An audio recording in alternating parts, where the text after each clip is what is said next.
जय श्री कृष्णा। आप सभी का दिन शुभ हो और भगवान श्री कृष्ण की कृपा आप पर सदा बनी रहे। आज आप सुनेंगे कार्तिक मास महात्म्य का अध्याय 4। आज का अध्याय शुभारंभ करने से पहले आप सुनेंगे कार्तिक मास की एक कहानी। बोलिए श्री रामचंद्र जी की जय। किसी गांव में एक ब्राह्मण ब्राह्मणी रहते थे। दोनों बहुत गरीब थे। इतने गरीब थे कि घर में खाने को कुछ भी नहीं होता था। लेकिन ब्राह्मण देवता कोई काम ही नहीं करना चाहते थे। जैसे तैसे ब्राह्मणी कुछ काम करके रूखा सूखा भोजन बनाती, उसे ही खाती और सो जाती। एक दिन तो ब्राह्मणी को बहुत गुस्सा आ गया। उसने ब्राह्मण देवता से जाकर कहा कि तुम खाकर सो जाते हो, कुछ काम क्यों नहीं करते? तब ब्राह्मण कहने लगा, मुझे काम करना ही नहीं आता, क्या करूं? तब ब्राह्मणी कहने लगी, पंडित हो, ब्राह्मण हो, कहीं जाकर कथा ही कह दो, कुछ तो दक्षिणा मिलेगी, घर में कुछ पैसे आएंगे। तब वह कहने लगा कि मुझे तो कोई कथा भी नहीं आती। तब ब्राह्मणी बोली, चलो तुम्हें कथा मैं बता देती हूँ। वह ब्राह्मण को कथा सुनाने लगी। वह बोली, राम बड़े लक्ष्मण छोटे, वह बैठे अम्बे की डाली, वह बैठे चंबे की डाली, मिट्टी का दशरथ बनावे, माखन मिश्री का भोग लगावे, दे परिक्रमा घर को आवे। बस इतनी सी कथा है, घर घर जाकर सुना दो। ब्राह्मण देवता ने ये पंक्तियां रट ली। जल्दी से पीली धोती पहनी, टोपी लगाई, तिलक छापे लगाए और कथा सुनाने के लिए चल दिए। चलते चलते बहुत दूर निकल गए, लेकिन किसी ने भी कथा नहीं सुनी। एक जंगल में घुस गए। उस वन में लक्ष्मण जी, राम जी और सीता जी आकर ठहरे हुए थे। सीता जी का नियम था, जब तक किसी ब्राह्मण के मुख से कथा नहीं सुन लेती, न तो रसोई बनाती और न ही खाती थी। लक्ष्मण जी बोले, मैया बहुत भूख लग रही है। तब सीता जी कहने लगी, भैया अभी मेरा ब्राह्मण के मुख से कथा सुनने का नियम पूरा नहीं हुआ। जब तक कथा नहीं सुन लूंगी, भैया मैं रसोई नहीं बना सकती। अब लक्ष्मण जी सोचने लगे कि यहाँ इस घने जंगल में ब्राह्मण कहाँ से मिलेगा। राम जी बोले, चलो भैया लक्ष्मण, हम ही ढूंढ लाते हैं किसी ब्राह्मण को। दोनों ब्राह्मण ढूंढने चल दिए। चलते चलते लक्ष्मण जी एक ऊंचे से पेड़ पर चढ़ गए। सोचने लगे कि ऊंचे से देखूंगा तो दूर तक का दिखेगा। ऊंचे से चढ़कर देखा तो देखा सामने से कोई चला आ रहा है।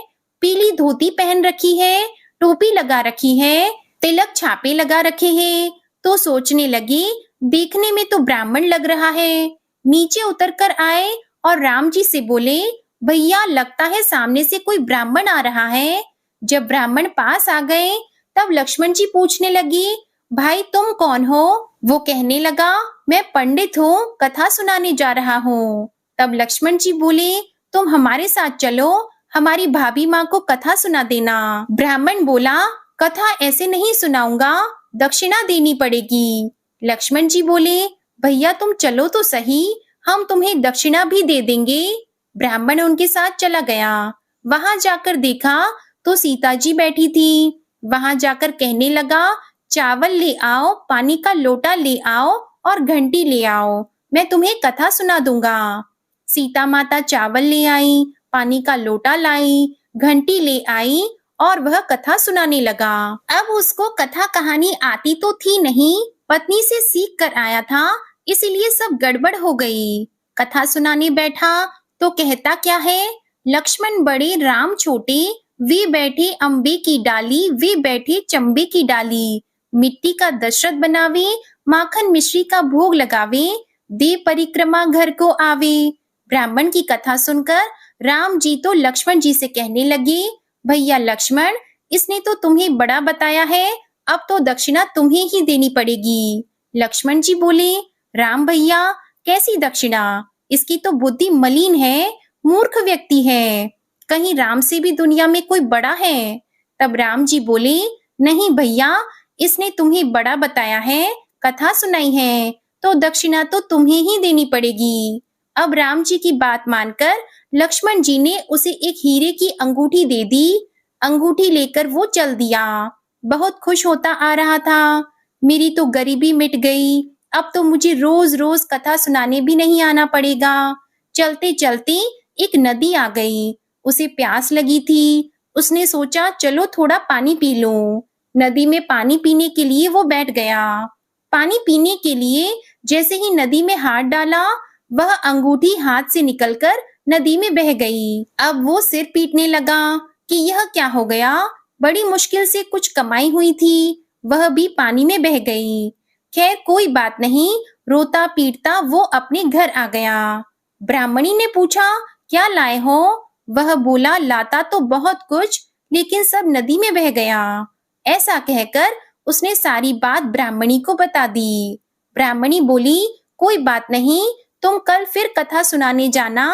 यह तो बताओ कहाँ कथा सुनाकर आए थे? ब्राह्मण बोला कि जंगल में निकल गया था। वहां कोई अपनी पत्नी के साथ और अपने भाई के साथ आया है। उसकी पत्नी का रोज कथा सुनने का नियम है। कल भी बुलाया है। तब ब्राह्मणी कहने लगी कि कोई बात नहीं, तुम कल फिर कथा सुनाकर आना। अगले दिन ब्राह्मण फिर सुबह सुबह कथा सुनाने चल दिया। जाकर देखा तो सीता माता लोटा चावल लेकर तैयार बैठी थी। उसने फिर कथा सुनाई। लक्ष्मण बड़े, राम छोटे, वे बैठे अम्बे की डाली, वे बैठे चंबे की डाली, मिट्टी का दशरथ बनावे, माखन मिश्री का भोग लगावे, दे परिक्रमा घर को आवे। आज फिर राम जी बोले भैया लक्ष्मण, इसने तो आज भी तुम्हें ही बड़ा बताया है, इसलिए दक्षिणा आज भी तुम ही दो। लक्ष्मण जी बोले भैया इसकी तो बुद्धि खराब हो गई है, मूर्ख व्यक्ति है, भला राम से भी बड़ा कोई है? लेकिन राम जी बोले नहीं भैया, बड़ा तो तुम्हें ही बताया है, इसलिए दक्षिणा भी तुम्हें ही देनी पड़ेगी। लक्ष्मण जी ने राम जी की बात मानी और उसे हीरे मोती से भरी एक गठरी दे दी। गठरी लेकर ब्राह्मण चला तो बड़ा खुश हो गया। चलते चलते थोड़ी दूर चला था कि डाकू मिल गए। सारे हीरे मोती लूट कर ले गए। फिर रोता पीटता वो ब्राह्मण घर आ गया। घर आकर ब्राह्मणी ने पूछा कि आज क्या हुआ?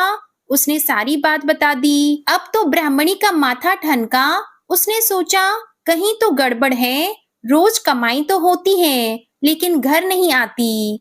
तब वह पूछने लगी कि तुमने कौन सी कथा सुनाई थी? वो बोला वही कथा सुनाई थी जो तुमने मुझे सिखाई थी। ऐसा कहकर उसने कथा सुनानी शुरू कर दी। लक्ष्मण बड़े, राम छोटे, वे बैठे अम्बे की डाली, वे बैठे चंबे की डाली, मिट्टी का दशरथ बनावे, माखन मिश्री का भोग लगावे, दे परिक्रमा घर को आवे। यह सुनकर ब्राह्मणी कहने लगी तुम तो बिल्कुल ही भोले हो, भला राम जी से भी बड़ा कोई होता है दुनिया में।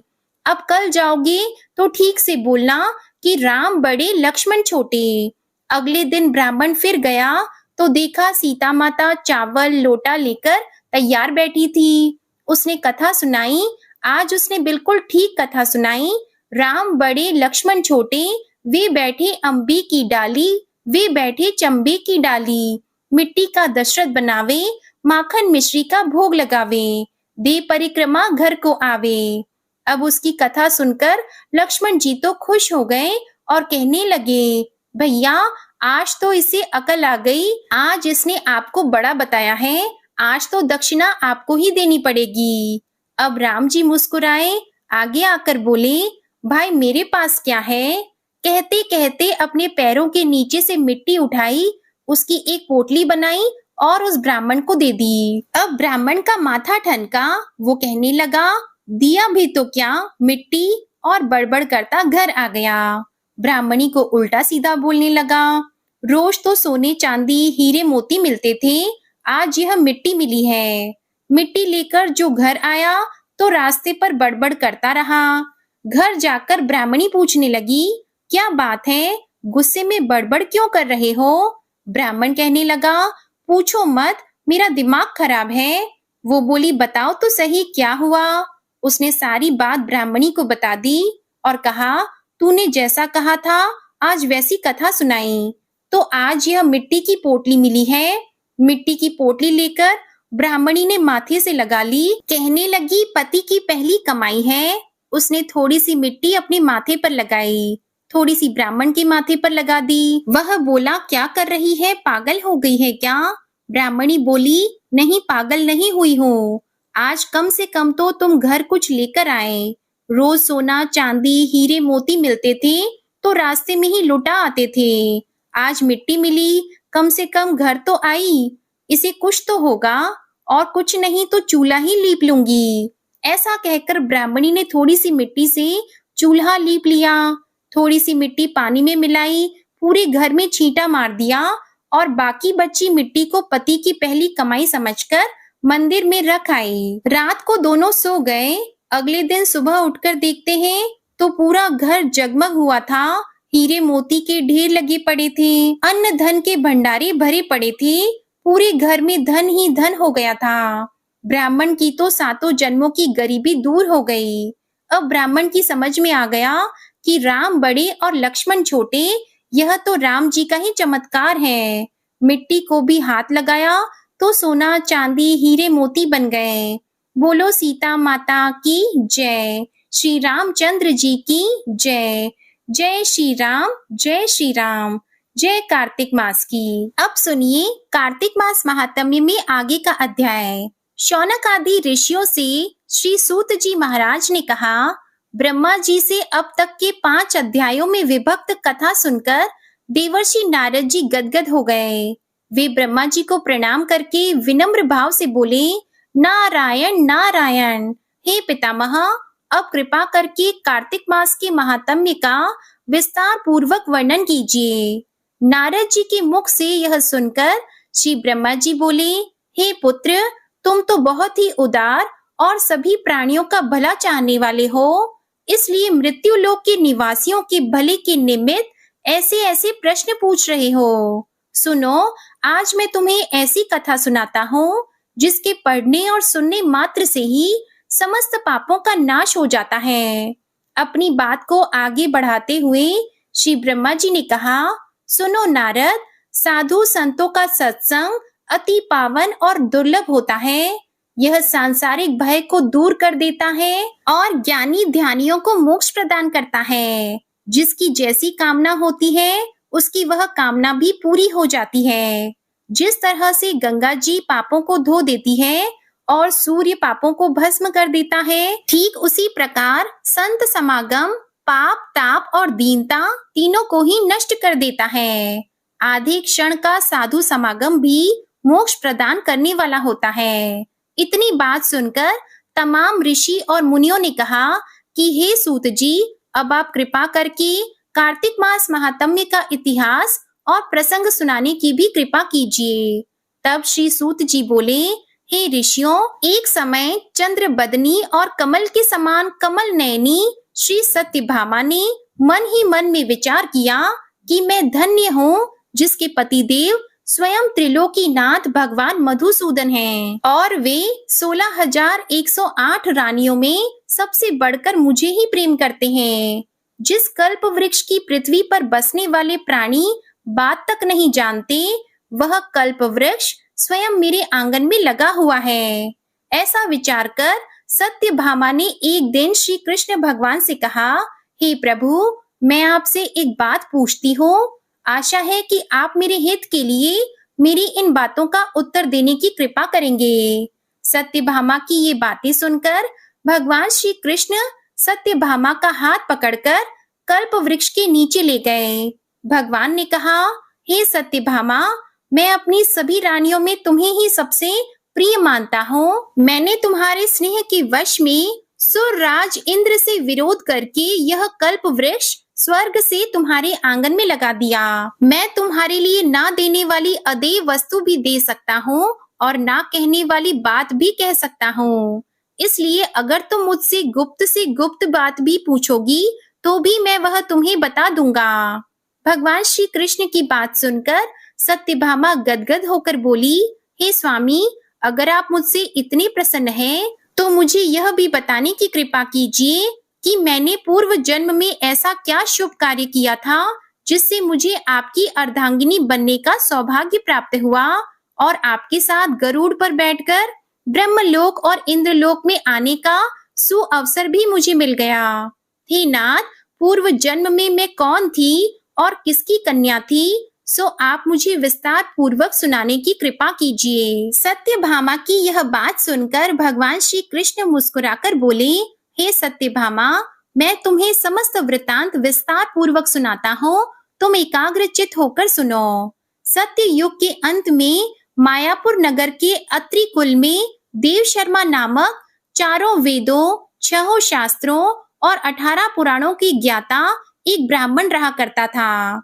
वह भगवान सूर्य नारायण का अनन्य भक्त था और रात दिन अतिथियों की सेवा में लगा रहता था। उसकी कोई संतान नहीं थी। फिर बड़ी आयु में उसे एक कन्या प्राप्त हुई जिसका नाम गुणवती रखा गया।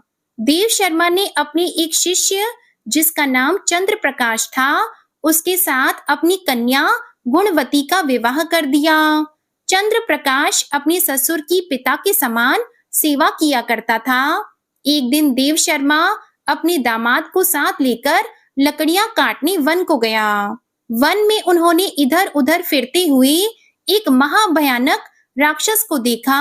उसको देखकर उन दोनों के हाथ पैर फूल गए और भागने में असमर्थ होने के कारण वे दोनों उस राक्षस के हाथ से मारे गए। परंतु उस क्षेत्र और अपनी भक्ति के प्रभाव के कारण वे मेरे बैकुंठ धाम को चले आए। जैसे मेघ द्वारा वर्षा हुआ जल सभी नदियों द्वारा समुद्र में प्रवेश कर जाता है, ठीक उसी तरह श्री गणेश, शिव जी, सूर्य देव और श्री हरि, इनमें से किसी भी देवता की भक्ति और उपासना करें, वह हमें ही प्राप्त होता है। इसी से वह सूर्य भक्त हमारे दूतों के द्वारा पुष्पक विमान में बैठाकर हमारे लोक में पहुंचा दिए गए। इधर उन दोनों के मरने की खबर सुनकर गुणवती ने बहुत विलाप किया। रो रो कर वो कहने लगी, हे पिता, हे पतिदेव, अब मैं कैसे जीवित रह सकूंगी? हाय, तो मुझे किसके भरोसे छोड़कर कहाँ चले गए? अब मेरे खाने पीने का प्रबंध कहाँ से हो सकेगा? हे तात, मेरा कौन ठिकाना है? इस प्रकार गुणवती विलाप करती हुई पृथ्वी पर गिरकर मूर्छित हो गई। और जब उसे होश आया तो घर का सब सामान बेचकर उसने अपने पति और पिता की अंत्येष्टि क्रिया की। फिर संसार से वैराग्य लेकर भक्ति में लीन रहने लगी। इस प्रकार करते करते कार्तिक मास आ गया। तब वह विधि विधान से कार्तिक मास का स्नान करने लगी और साथ ही साथ एकादशी का व्रत भी करने लगी। यह दोनों ही व्रत भगवान को अति प्रिय हैं और मुक्ति तथा ऐश्वर्य प्रदान करने वाले हैं। हे प्रिय, कार्तिक मास में तुला के सूर्य में जो प्रातः काल स्नान, जागरण और दीप दान करते हैं, उनके जन्म जन्मांतर के पाप नष्ट हो जाते हैं। जो मंदिर में प्रातः काल झाड़ू लगाते हैं, भगवान का पूजन करते हैं, वे जीवन मुक्त हो जाते हैं, अर्थात बार बार जीवन मरण के बंधन में नहीं बंधते। जो कार्तिक मास में तुलसी जी का पौधा लगाकर उसकी पूजा अर्चना करते हैं, दीप दान करते हैं, वे फिर इस संसार में दोबारा जन्म नहीं लेते। एक दिन गुणवती ज्वर से पीड़ित हो गई और असहनीय होते हुए वह गंगा स्नान को कष्ट सहते हुए गई। स्नान करने को गंगा जी में प्रवेश करते ही मारे शीत के उसका सारा शरीर थर थर कांपने लगा और वह शिथिल होकर वहीं गिर पड़ी। उसी समय भगवान विष्णु के दूत सुंदर विमान लेकर आए और उसे विमान में बिठाकर विष्णु लोक को ले गए। यह सब कार्तिक के स्नान और व्रत का ही प्रभाव था। त्रेता युग के पश्चात द्वापर युग आया तो पृथ्वी पर कंस जैसे दैत्यों ने महा उत्पात किया। उस समय श्री ब्रह्मा आदि समस्त देवताओं द्वारा प्रार्थना किए जाने पर पृथ्वी का भार उतारने को मैंने कृष्ण अवतार धारण किया। उस समय जितने भी हमारे विष्णु गण थे, वे मेरे साथ में यादवों के रूप में ग्वाल बाल होकर पृथ्वी पर अवतरित हुए। देव शर्मा जो तुम्हारे पिता थे, वह भी पृथ्वी पर अवतरित हुए। और हे सत्यभामा, उस जन्म में देव शर्मा का नाम सत्राजित हुआ और चंद्र प्रकाश पृथ्वी पर जन्म धारण करके इस जन्म में अक्रूर जी हुए। तुम उस जन्म में गुणवती थी, अब तुम ही इस पृथ्वी पर जन्म धारण कर सत्यभामा हुई और कार्तिक मास में किए गए व्रत स्नान दान से ही तुम हमारी प्रिया हुई हो। तुमने आज जन्म तुलसी जी के वृक्ष को सींचकर उसका पालन किया, इसी से तुम्हारे आंगन में आज कल्प वृक्ष है। और कार्तिक मास में तुमने जो दीप दान किया था, इसी से तुम्हारे घर में लक्ष्मी जी का प्रकाश है। कार्तिक मास में व्रत आदि करके जो तुमने काया कष्ट सहन किया था, उसी से तुम मेरी अर्धांगिनी हुई। जो कोई कार्तिक मास में व्रत आदि करता है, वह मुझे तुम्हारे ही समान प्रिय हो जाता है। हे प्रिय, अन्य दूसरे जप तप यज्ञ दान आदि कार्तिक मास के 16वें भाग के बराबर भी नहीं होते। सत्यभामा जी को उनके जन्म का पूर्व वृतांत सुनाकर भगवान श्री कृष्ण मौन हो गए। इसके आगे का वृतांत आप अगले अध्याय में सुनिएगा। अब सुनिए लपसी तपसी की कहानी। एक लपसी था, एक तपसी था। तपसी हमेशा भगवान की तपस्या किया करता था और लपसी रोजाना 1.25 शेर की लापसी बनाता और सबसे पहले भगवान को भोग लगाता, उसके बाद स्वयं भोजन कर लेता। इस तरह दोनों की दिनचर्या चल रही थी। एक दिन दोनों भाइयों में कोई बात को लेकर कहासुनी हो गई, तो दोनों जोर जोर से लड़ने लगे। लपसी कहने लगा कि मैं बड़ा हूँ, मैं रोजाना भगवान को भोग लगाता हूँ। तो तपसी कहने लगा कि मैं तो रोजाना तपस्या ही करता रहता हूँ, तो मैं बड़ा हूँ। इस तरह लड़ते लड़ते दोनों जोर जोर से बोलने लगे। तभी वहां से नारद जी गुजर रहे थे और उन दोनों की आवाज सुनकर उनके पास गए और बोले कि तुम दोनों लड़ क्यों रहे हो। तो लपसी बोला कि मैं इसे कब से समझा रहा हूँ कि मैं बड़ा हूँ, पर यह तो कहता है कि मैं बड़ा हूँ। तो तपसी कहने लगा कि मैं इतनी तपस्या करता हूँ, तो मैं ही बड़ा हूँ। यह छोटी सी बात इसके समझ में नहीं आ रही। तो नारद जी कहने लगे कि तुम दोनों शांत हो जाओ, तुम्हारा फैसला मैं करूंगा, लेकिन आज नहीं कल आऊंगा, फिर बता दूंगा कि तुम दोनों में से कौन बड़ा है। यह कहकर नारद जी चले गए। दूसरे दिन रोजाना की तरह तपसी नहा कर आए, तो नारद जी ने 1.25 करोड़ की अंगूठी उसके आगे फेंक दी। तो तपसी का ध्यान जैसे ही उस अंगूठी पर पड़ा, तो उसने तुरंत उठाकर अपने पैर के नीचे दबा ली और तपस्या करने के लिए बैठ गया। तो नारद जी ने दूसरी अंगूठी लपसी के सामने फेंक दी। तो लपसी ने अंगूठी को देखकर भी अनदेखा कर दिया और लापसी बनाने लगा। बनाने के बाद में भगवान को भोग लगाकर स्वयं भोजन करने के लिए बैठ गया। तो नारद जी उनके सामने आ गए। नारद जी को देखते ही उन दोनों ने पूछा कि नारद जी, अब आप बताओ हम में से कौन बड़ा है। तपसी कहने लगा कि मुझे ही बड़ा बताना, क्योंकि मैं ही बड़ा हूँ। तो नारद जी बोले कि तू खड़ा होकर तेरा पैर तो उठा। तो जैसे ही उसने खड़ा होकर पैर उठाया, तो उसके पैर के नीचे अंगूठी थी। तो नारद जी कहने लगे कि यह अंगूठी तूने चुराई है, तुझे तेरी तपस्या का कोई फल नहीं मिलेगा, क्योंकि यह अंगूठी मैंने ही तुम दोनों के आगे फेंकी थी। तो तूने जो झट से अंगूठी को उठा लिया, तेरा मन तो मोह माया में अब भी लगा है।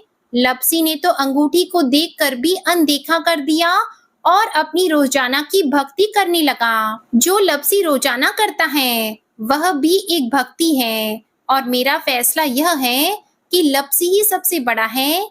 तब यह सुनकर तपसी हाथ जोड़कर कहने लगा कि महाराज, मुझसे बहुत बड़ा अनर्थ हो गया है, आगे से मैं ऐसी गलती कभी नहीं करूंगा। पर आप मुझे बताओ, मैंने भक्ति तो सच्चे मन से की है, तो मुझे उस भक्ति का फल कैसे मिलेगा। तो नारद जी कहने लगे कि रोटी बनाकर गाय और कुत्ते की रोटी नहीं बनाएगा, उसका फल तुझे ही मिलेगा। रोटियां बनाकर पीछे से सुबह छोटी रोटी नहीं बनाएगा, उसका फल, और शाम को रोटी बनाकर पीछे से एक बड़ी रोटी नहीं बनाएगा, उसका फल भी तुझे ही मिलेगा। ब्राह्मण को भोजन करवाकर दक्षिणा नहीं देगा, तो वह फल भी तुझे ही मिलेगा। सूट साड़ी अगर हम किसी को दें, तो उसके ऊपर दक्षिणा स्वरूप अगर कुछ रुपए नहीं देंगे, तो उसका फल भी तुझे ही मिलेगा। अगर कोई दिए से दिया जलाएगा, तो उसका फल भी तुझे ही मिलेगा। व्रत रखकर अगर कोई सारी कहानी सुन ले, लेकिन तुम्हारी इस लपसी तपसी की कहानी को नहीं सुनेगा, तो उसका फल भी तुम्हें ही मिलेगा। तो इस तरह का आशीर्वाद पाकर तपसी बड़ा ही प्रसन्न हुआ। कहा जाता है कि उसी दिन से हर व्रत कथा के बाद में लपसी तपसी की कहानी जरूर सुननी चाहिए। कहानी सुनने के बाद में कहना चाहिए कि लपसी का फल लपसी को मिले, तपसी का फल तपसी को मिले। हमारी कहानी का, हमारे व्रत का और हमारे पूजा पाठ का पुण्य फल हमें मिले। अब आप बड़े ही प्रेम से सुनिए शालिग्राम भगवान जी की आरती। शालिग्राम सुनो विनती मेरी, यह वरदान दया कर पाऊं। प्रातः समय उठी मंजन करके, प्रेम सहित स्नान कराऊं। चंदन धूप दीप तुलसी दल, वर्ण वर्ण के पुष्प चढ़ाऊं। शालिग्राम सुनो विनती मेरी, यह वरदान दया कर पाऊं। तुम्हारे सामने नृत्य करूं नित्य, प्रभु घंटा शंख मृदंग बजाऊं। शालिग्राम सुनो विनती मेरी, यह वरदान दया कर पाऊं। चरण धोय चरणामृत लेकर, कुटुंब सहित बैकुंठ सिधारूं। शालिग्राम सुनो विनती मेरी, यह वरदान दया कर पाऊं। जो कुछ रूखा सूखा घर में, भोग लगा कर भोजन पाऊं। शालिग्राम सुनो विनती मेरी, यह वरदान दया कर पाऊं। मन वचन कर्म से पाप किए, जो परिक्रमा के साथ बहाऊं। शालिग्राम सुनो विनती मेरी, यह वरदान दया कर पाऊं। ऐसी कृपा करो मुझ पर, जम के द्वारे जाने न पाऊं। शालिग्राम सुनो विनती मेरी, यह वरदान दया कर पाऊं। माधो दास की विनती यही है, हरिदासन को दास कहाऊं। शालिग्राम सुनो विनती मेरी, यही वरदान दया कर पाऊं। बोलिए शालिग्राम भगवान जी की जय। अब सुनिए श्री तुलसी चालीसा। जय जय तुलसी भगवती, सत्यवती सुखदानी। नमो नमो हरि प्रेयसी, श्री वृंदा गुण खानी। श्री हरि शीश बिरजनी, देहो अमर वर अम्ब। जनहित है वृंदावनी, अब न करहु विलंब। धन्य धन्य श्री तुलसी माता, महिमा अगम सदा श्रुति गाता।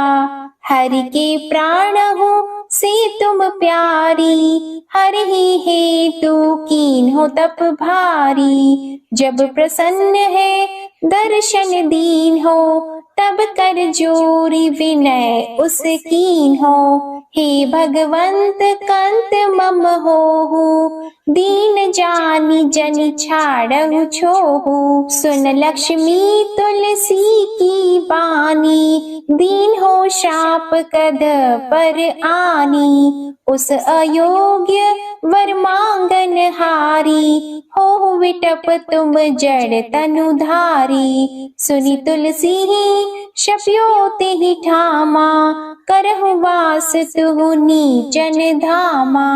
दियो वचन हरि तब तत्काला, सुनहु सुमुखी जनि होहु बिहाला। समय पाई वो द्रौपदी तोरा, पूजी हो आस वचन सत मोरा। तब गोकुल महा गोप सुदामा, तासु भई तुलसी तू बामा। कृष्ण रास लीला की माही, राधे शक्यो प्रेम लखी नाही। दियो शाप तुलसी तत्काला, नरलोकी तुम जन्महु बाला। या गोप वह दानव राजा, शंख चूड़ नामक शिर ताजा। तुलसी भई तासु की नारी, परम सती गुण रूप अगारी। अस द्वे कल्प बीत जब गयऊ, कल्प त्रेत जन्म तब भयहु। वृंदा नाम भयो तुलसी को, असुर जलंधर नाम पति को, करि अति द्वंद अतुल बल धामा, लीन्हा शंकर से संग्रामा।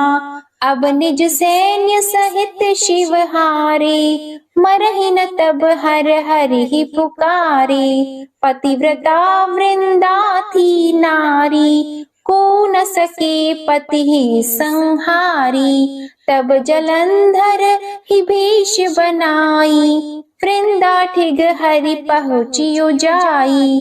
शिव हित लहि करी कपट प्रसंगा, कियो सतीत्व धर्म तो ही भंगा। भयो जलंधर कर संहारा, सुनी और शोक उपारा। तिहि क्षण दियो कपट हरि तारी, लखी वृंदा दुख गिरा उचारी। जलंधर जस हत्यो अभीता, सोई रावण तस हरि सीता। अस प्रस्तर सम हृदय तुम्हारा, धर्म खंडी मम पति ही सहारा। यही कारण लही शाप हमारा, होवे तनु पाषाण तुम्हारा। सुनि हरि तुरत ही वचन उचारे, दियो शाप बिना विचारे। लखियो न निज कर तूति पति को, छलन चाहियो जब पार्वती को। जड़मति तो अस हो जड़ रूपा, जगमह तुलसी विटप अनूपा। धग्व रूप हम शालिग्रामा, नदी गंड की बीच ललामा। जो तुलसी दल हम ही चढ़ी है, सब सुख भोगी परम पद पई है। बिनु तुलसी हरि जलत शरीरा, अतिशय उठत शीश उर पीरा। जो तुलसी दल हरि शिर धारत, सो सहस्त्र घट अमृत डारत। तुलसी हरि मन रंजनिहारी, रोग दोष दुख भंजनिहारी। प्रेम सहित हरि भजन निरंतर, तुलसी राधा में नाही अंतर। व्यंजन हो 56 प्रकारा, बिन तुलसी दल न हरि प्यारा। सकल तीर्थ तुलसी तरु छाही, लहत मोक्ति जन संशय नाही। कवि सुंदर एक हरि गुण गावत, तुलसी निकट सहस गुण पावत। बसत निकट दुर्वासा धामा, जो प्रयास ते पूर्व ललामा। पाठ करहि जो नित नर नारी, हो ही सुख भाषहि त्रिपुरारी। तुलसी चालीसा पढ़ी तुलसी तरु ग्रह धारी, दीप दान करि पुत्र फल पावहि बंध्यहु नारी। सकल दुख दरिद्र हरिहार, है परम प्रसन्न। आशी धन जन लड़हि ग्रह, बसहि पूर्ण अत्र। लाहि अभिमत फल जगत, मह लाहि पूर्ण सब काम। जे दल अर्पहि तुलसी तहाँ, सहस बसहि हरि राम। तुलसी महिमा नाम लख, तुलसी ही सूत सुख राम। मानस चालीसा रचियो जग, मह तुलसी दास। तुलसी चालीसा समाप्त। प्रेम से बोलिए तुलसी माता की जय। अब आप सुनिए तुलसी माता की आरती। तुलसी महारानी नमो नमो, हरि की पटरानी नमो नमो। तुलसी महारानी नमो नमो, धन तुलसी पूरण तप कीनो। शालिग्राम बनी पटरानी नमो नमो। तुलसी महारानी नमो नमो, हरि की पटरानी नमो नमो। जाकी पत्र मंजरी कोमल, श्रीपति कमल चरण लपटानी नमो नमो। तुलसी महारानी नमो नमो, हरि की पटरानी नमो नमो। कौन सी महीने बोई रानी तुलसा, कौन सी महीने हुई हरियाली नमो नमो। कौन सी महीने हुई तेरी पूजा, कौन सी महीने हुई पटरानी, नमो नमो तुलसी महारानी, नमो नमो हरि की पटरानी, नमो नमो। आषाढ़ मास में बोई रानी तुलसा, सावन मास में हुई हरियाली, नमो नमो तुलसी महारानी, नमो नमो। कार्तिक मास में हुई तेरी पूजा, मंगसिर मास में हुई पटरानी, नमो नमो तुलसी महारानी, नमो नमो।